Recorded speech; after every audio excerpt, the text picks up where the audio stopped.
মুর্শিদাবাদের ভরতপুরের বিধায়ক হুমায়ুন কবির সাহেব, তিনি কি দলবদল করে কংগ্রেসে যোগদান করবেন বা আইএসএফে যোগদান করবেন?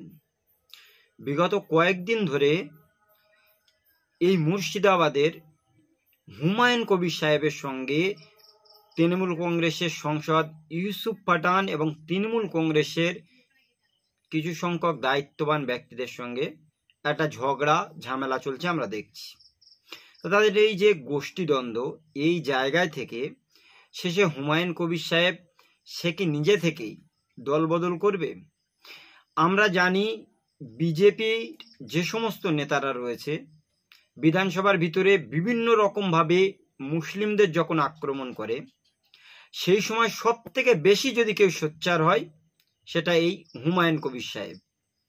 গত কয়েকদিন ধরে হুমায়ুন কবির সাহেব 26-এর বিধানসভা নির্বাচনে রেজিনগর থেকে ভোটে দাঁড়াবে বলে তৃণমূল কংগ্রেসের কাছে দাবি রাখে, কিন্তু পরবর্তী সময়ে দেখেছি সাংসদ ইউসুফ পাঠান অন্য রাজ্য থেকে মুর্শিদাবাদে প্রার্থী করে দেওয়ার জন্য হুমায়ুন কবির সাহেব প্রচণ্ডভাবে তৃণমূল কংগ্রেসের ওপরে ক্ষুব্ধ। সেই সঙ্গে সঙ্গে আমরা জানি যে মুর্শিদাবাদ এবং মালদা দীর্ঘদিনের কংগ্রেসের একটা গড় ছিল।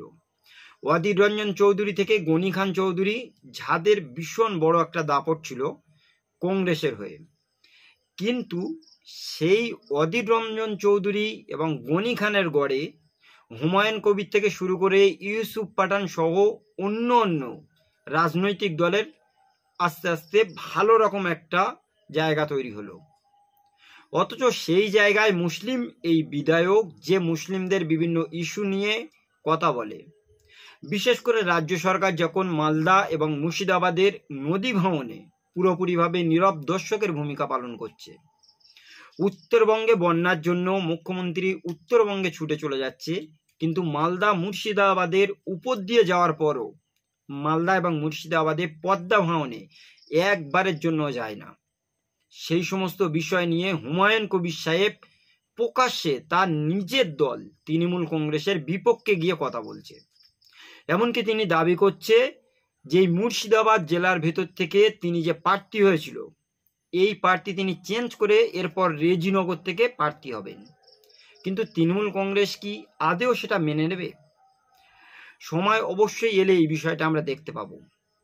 আর মুর্শিদাবাদের এই যে একটা সংখ্যালঘু অধ্যুষিত কম করে 60% মুসলিম জনগোষ্ঠী এই জায়গায় বসবাস করে, সেই সঙ্গে আমরা দেখেছিলাম আগের ভোটে এখান থেকে 70% ভোট তৃণমূল কংগ্রেস পেয়েছিল, যার ভেতরে 10% হিন্দু বা অন্য ধর্ম অবলম্বী মানুষরা ভোট দিয়েছিল। কিন্তু এবার বিধানসভা নির্বাচনে সত্যি কি মুসলিমরা এই পদ্মা ভাঙনের পরে তাদের ক্ষয়ক্ষতি হওয়ার পরে ইউসুফ পাঠান তাদের সংসদ জানার পরেও তারা কি আবার তৃণমূল কংগ্রেসের দিকে মুখ ফিরিয়ে চাইবে? তাদের কি ভোট দেবে?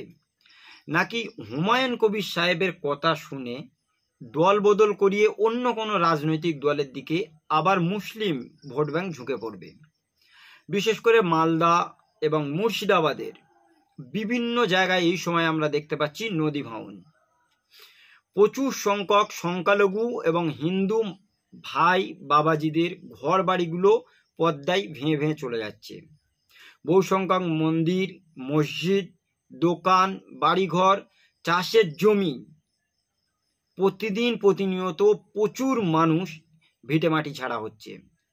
এই সমস্ত মানুষের যে ক্ষোভ, দীর্ঘদিন ধরে তারা রাজ্য সরকার এবং কেন্দ্র সরকারের কাছে বিভিন্ন রকমভাবে আবেদন, মিনতি বা করুণা চাওয়ার পরেও রাজ্য সরকার, কেন্দ্র সরকার মালদা মুর্শিদাবাদের এই নদী ভাঙন মানুষদের দিকে একবারের জন্য চায় না।